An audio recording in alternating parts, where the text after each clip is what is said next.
Nine Tails completed its evolution. With incredible speed, it shot off in a certain direction. In just a blink, its feet landed on a solid surface.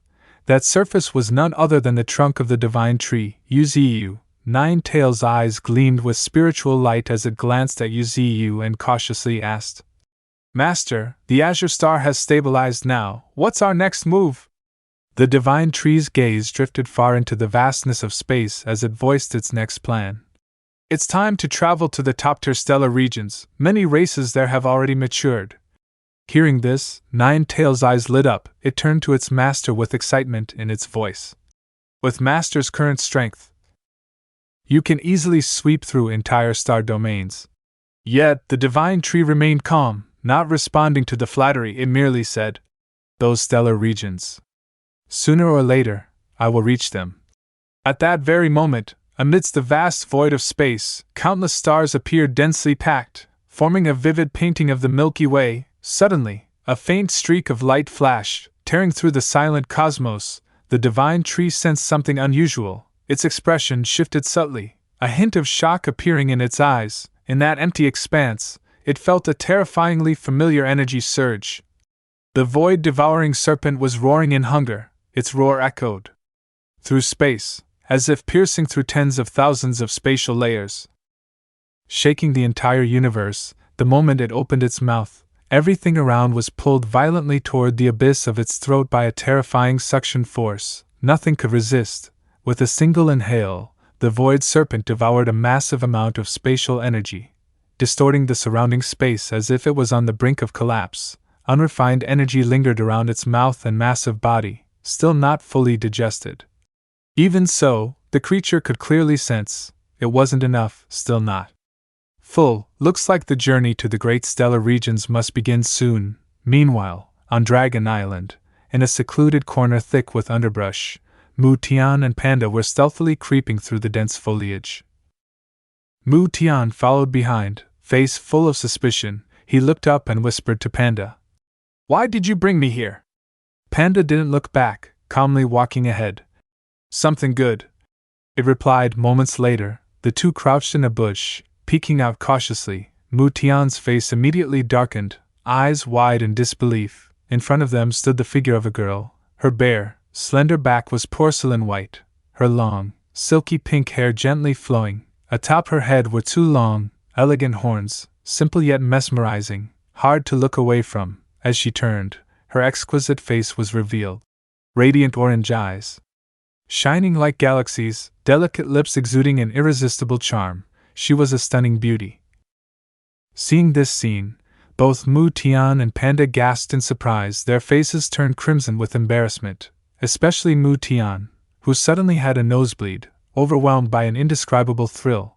But the noise they made alerted the girl. Startled, she turned around, a mix of fear and anger on her face. Covering her chest with her arms, she shouted, "Who's there?" Only then did Mu Tian realize the blunder. His face flushed deep red like a ripe tomato, sweat beading on his forehead, looking like a child caught red-handed doing something bad. Panda, on the other hand, was unfazed. It confidently stepped out of the bush, waving and introducing itself. "It's me! I'm just a harmless, adorable panda." Mu Tian, still hiding in the bush, widened his eyes in disbelief and whispered, "Are you crazy? Why did you come out?" But before he could hear an answer, Panda's self-introduction was abruptly cut off. A powerful blast of spiritual energy slammed directly into its face. Its round body was sent flying like a soccer ball. The girl was visibly furious, eyes burning with rage. "Men, none of you are allowed." This girl was none other than the pink dragon in human form. Seeing Panda's tragic state, Mu Tian shrank back behind a boulder, trembling as he recalled the lightning speed assault of 80 strikes per second. Even a panda got wrecked. How could he, a dragon himself, escape without being turned into meat paste? He looked toward the spot where Panda had landed, feeling a strange sense of luck. Panda lay sprawled on the ground, covered in dirt. Suddenly, it opened its mouth and spat out a sentence that made Mu Tian's hair stand on end. 1,000 spiritual bamboo shoots, or I'll tell her about you." So this was Panda's plan all along, a blackmail scheme. Handsome Mu Tian, hearing the threat, darkened instantly. He spat out a mouthful of water he'd been holding. You dare scheme against me? Furious, Mu Tian lunged forward, grabbing Panda by the neck and squeezing hard until its tongue lolled out. Panda croaked.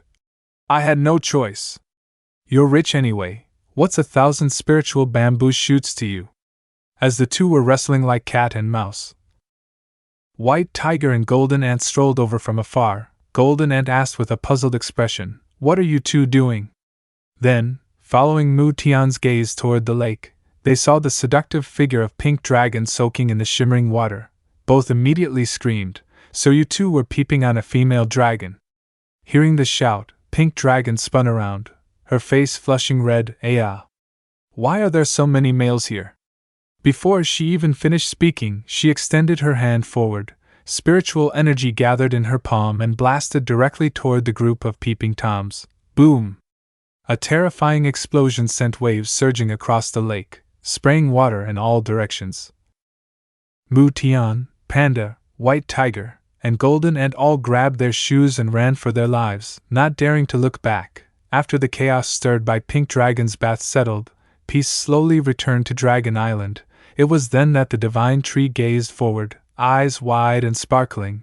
Pink Dragon, now in her human form and clearly embarrassed, muttered, Master, could you not keep staring at me like that? Divine Tree Uzu was momentarily stunned. Inwardly it marveled. Pink Dragon can take human form? So dragons really can shape-shift? Its surprise was understandable. Until now, it had only ever seen the awe-inspiring true forms of the dragon race. Never had it witnessed a dragon take a human shape. Linghua and the Snake Woman, however, were completely unfazed. Linghua shrugged. What's so strange? I can do it too. The Snake Woman blushed and chimed in. That's right, me too. Even with confirmation, Divine Tree couldn't hide its amazement. After all, the dragon race was wholly distinct, each with their own innate gifts and unique powers. Who could predict what they were truly capable of? Just then, the Thunder Dragon suddenly descended onto Divine Tree's trunk. Having just returned from the battlefield, it was stunned upon seeing Pink Dragon's human form. What about me? It asked eagerly. Can I shape-shift too? Pink Dragon answered with certainty. Of course you can, as long as you're of the dragon race and grasp the secret techniques. You can definitely shape-shift. Upon hearing this, the Thunder Dragon became so excited it couldn't hold back. It grabbed Pink Dragon and shook her back and forth. Then what are we waiting for? Teach me already. Pink Dragon was shaken dizzy, eyes spinning, unable to respond. While the two dragons were fooling around, Divine Tree quickly opened the system panel to inspect Pink Dragon's details. Creature info, species, Pink Dragon, rank, extraordinary, rank 5, innate talent, undying dragon's breath, transforms into a pillar of flame to incinerate all things, special abilities, undying dragonfire. A high-grade flame exclusive to red dragons, wrath of the dragon, spiritual power erupts. Spreading furious flames, flame claw, claws wrapped in flame, capable of melting everything, elemental resistance, reduces elemental damage, flame furnace, the body acts as a smelter, radiating terrifying heat at all times, dragon might, dragon roar, dragon clan secret technique, shape-shifting, heaven-cleaving incineration, a forbidden spell that draws upon endless primal fire element energy to reduce all to ashes. Seeing such a fearsome skill set, Divine Tree couldn't help but exclaim. Inwardly, as expected of the dragon race, possessing not just two great divine powers but also secret techniques. Just the description of heaven-cleaving incineration alone was enough to send chills down one's spine, a forbidden dragon spell that summoned infinite elemental fire to burn everything to ash. Truly terrifying. Turning to Pink Dragon, Divine Tree spoke in a low voice. Pink Dragon, enter the flame world and begin cultivating. Pink Dragon's eyes lit up instantly. Yes. She answered without hesitation. In the blink of an eye, space twisted, and Pink Dragon was transported to a blazing realm. Volcanoes everywhere. Lava surging like rivers of fire. She opened her eyes wide, overwhelmed by the scene. Incredible. At that moment, Divine Tree fell into deep thought, reflecting on its own divine powers. I have a few divine abilities myself. Perhaps it's time to refine and evolve them further.